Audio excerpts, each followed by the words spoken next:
सुबह के नाश्ते में अगर आप डोसा बनाने की सोच रहे हैं तो बिना सोचे सिर्फ 5 मिनट में बनने वाला इस नए तरीके के क्रिस्पी मज़ेदार डोसे की रेसिपी को ज़रूर ट्राई कीजिए, जिसे हमने दिवाली के बचे हुए खील से बनाया है। तो दिवाली के बाद खील तो हर घर में बच ही जाता है, तो आप भी एक बार ज़रूर बनाएं। सभी खाने के बाद आपकी बहुत तारीफ़ करेंगे। दोस्तों, आज की रेसिपी पसंद आए तो वीडियो को लाइक, शेयर, कमेंट करना बिल्कुल ना भूलें। हेलो दोस्तों, मैं हूं श्यामली। चलिए वीडियो शुरू करते हैं। तो आज हम इस मज़ेदार नाश्ते को हर घर में दिवाली में बचे खील से बनाने वाले हैं। तो यहाँ पे मैंने लिया है 2 कप खील। तो नाश्ता बनाने से पहले खील को एक बार चेक कर लीजिएगा, और इस तरीके से अगर चावल में धान हो तो निकाल लीजिएगा, और अगर आपके पास खील नहीं है तो खील के बदले मुरमुरे यानी कि पफ राइस का भी इस्तेमाल कर सकते हैं। और अब हम रूम टेम्परेचर के पानी से खील को धो लेते हैं और 1 मिनट तक इसी तरीके से पानी में रहने देते हैं। और अब एक बोल लीजिए, इसमें डाल दीजिए आधा कप सूजी। तो सूजी आप मोटी बारीक कोई भी ले सकते हैं। और अब हम डाल देते हैं 5 चम्मच दही। दही डालने के बाद एक बार मिला लीजिए, और अब डाल दीजिए रूम टेम्परेचर का पानी आधा कप। वापस मिला लें। तो लीजिए, हमने मिला लिया है। और अब हम इसी टाइम डाल देते हैं 1/4 कप यानी 4 चम्मच गेहूं का आटा। मिला लीजिए। तो मिलाते टाइम अगर गाठी गुठली आई तब भी टेंशन की बात नहीं है, और इस टाइम सूजी के साथ आटा मिला दीजिएगा ना, तो सूजी के साथ आटा भी अच्छे से फूल जाएगा। इधर 2 मिनट भी हो चुका है और खील बहुत ही अच्छे से फूल गया है। एक्स्ट्रा पानी हम सब निकाल देते हैं। और अब मिक्सी के जार में डाल दीजिए फूले हुए खील।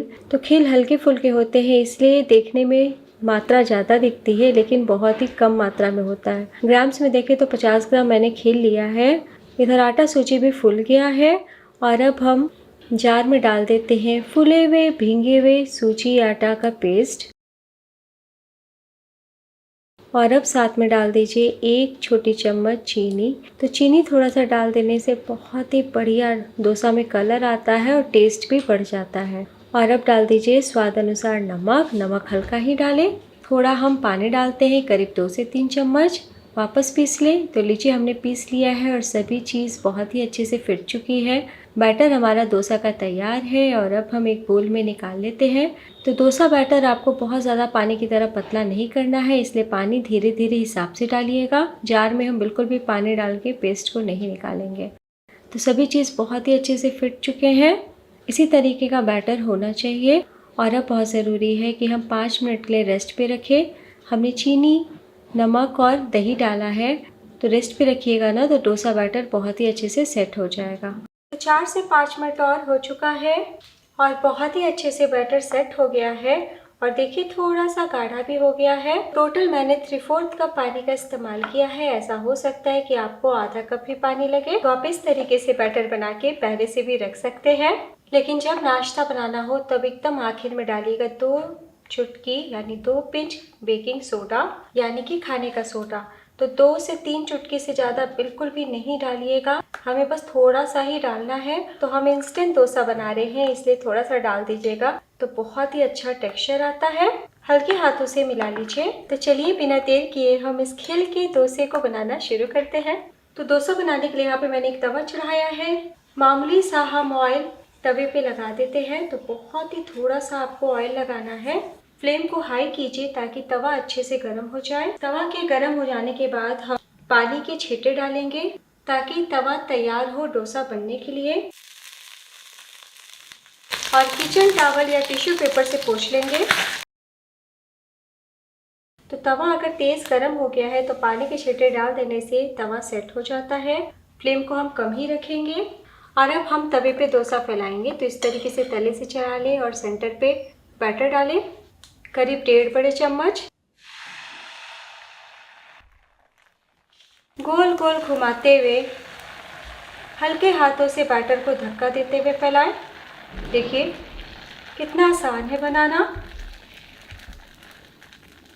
कितने अच्छे से फैल गया है। तो जैसे ही बैटर डालेंगे आप देखेंगे कि बहुत ही तेजी से सूखना शुरू हो गया है। और अब हम फ्लेम को थोड़ा बढ़ा देते हैं, यानी लो टू मीडियम करते हैं। ध्यान देने वाली बात, आपको ना मीडियम फ्लेम पे पकाना है और ना ही लो फ्लेम पे। हम लो टू मीडियम फ्लेम ही शुरू से अंत तक रखेंगे। तो जब बैटर ऊपर से सूख जाए ना दोस्तों, तब ऊपर से लगा दीजिएगा ऑयल या फिर घी या बटर।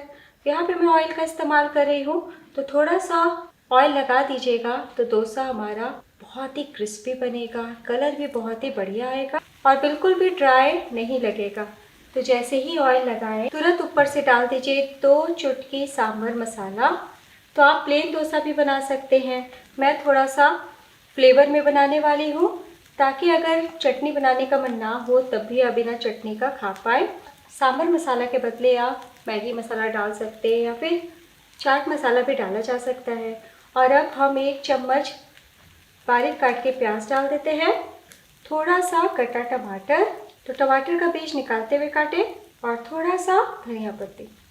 और अब 1 चुटकी लाल मिर्च पाउडर स्प्रिंकल कर दें ताकि और भी ज़्यादा टेस्टी हो जाए। तो डोसा पक रहा है और हम फटाफट मसाले और प्याज स्प्रिंकल कर रहे हैं। और अब स्पैचुला से इस तरीके से दाब लीजिए। इसी तरीके से 1 से 1.5 minute low to medium flame पे पकने दें। तब तक पकने दें जब तक आपको लाइट गोल्डन कलर किनारों से नहीं दिखने लगे। आप चाहें तो तवे को बीच बीच में इस तरीके से रोटेट कर सकते हैं। तो अगर आप डोसा नहीं बनाना चाहते तब भी टेंशन की बात नहीं है, आप इस बैटर से अप्पम भी बना सकते हैं। बस तवे पर बैटर डालिएगा और तवे को इस प्रकार गोल गोल घुमाइएगा, खुद ब खुद फैल जाएगा। और ऊपर से प्याज, टमाटर, धनिया पत्ते, शिमला मिर्च स्प्रिंकल कर लीजिए। तो मैं आपको 1 से 1.5 मिनट के बाद दिखाती हूँ। तो लीजिए, डोसा को पकते हुए 3 मिनट हो चुका है और जब अच्छे से पक जाएंगे ना तो खुद ब खुद तवे को छोड़ देंगे।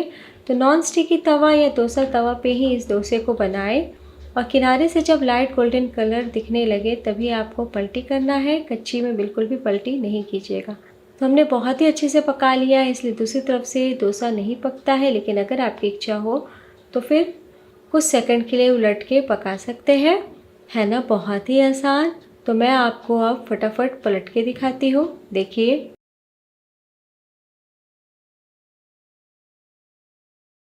कहीं कोई परेशानी आपको नहीं आएगी और आप देख सकते हैं कितना प्यारा कलर आया है और जिस तरीके से शेप को होल्ड किया हुआ है आपको पता चल रहा होगा कि बहुत ही क्रिस्पी करारा बन के तैयार हुआ है। तो नज़दीक से भी उठा के दिखाती हूँ, कैसे भी बना लीजिए, एक बार में ये डोसा परफेक्ट बनेगा और बहुत ही ज़्यादा स्वादिष्ट बना है। देखें आप। तो बस हम गर्मा गर्म प्लेट में निकाल लेते हैं। अगर आप कुछ देर के बाद सर्व कर रहे हैं तो वायर रैक पे ही निकालें ताकि डोसा क्रिस्पी रहे। तो गर्मा गर्म खाएंगे तो क्रिस्पी लगेंगे और ठंडे हो जाने के बाद सॉफ्ट।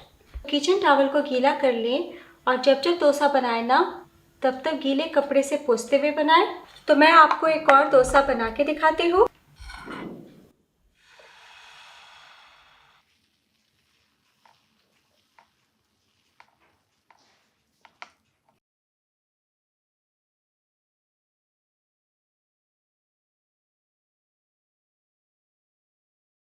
तो लीजिए, दूसरा डोसा भी हमारा तैयार है।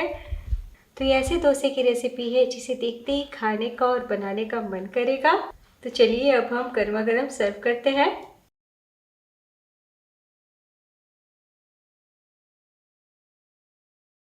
तो जितना मात्रा हमने लिया है उतने में आपके 6 डोसे बन जाएंगे। तो बिना सोचे एक बार मेरे कहने पे ज़रूर ट्राई कीजिए। और दोस्तों, रेसिपी आज की इंस्टेंट डोसा की पसंद आई हो तो प्लीज़ लाइक कीजिएगा और आपका खील डोसा कैसा बना ये भी बताइएगा। तो आप दही के साथ, हरी चटनी या मूंगफली नारियल की चटनी के साथ एंजॉय कर सकते हैं। और अब मैं आपको दिखाती हूँ, देखिए कितने क्रिस्पी है और बहुत ही ज़्यादा फ्लेवर से भरे हुए हैं। जाली भी आप देख सकते हैं कितने अच्छे से आई है। देखिए कितना स्पॉन्जी है, तो कोई पकड़ ही नहीं पाएगा कि आपने इसे खील से बनाया है। तो एक बार बनाना तो बनता है, कैसा बना ये ज़रूर बताइएगा। तो मैंने एक पेपर डोसा भी बनाया है, देखिए तोड़ के दिखाती हूँ।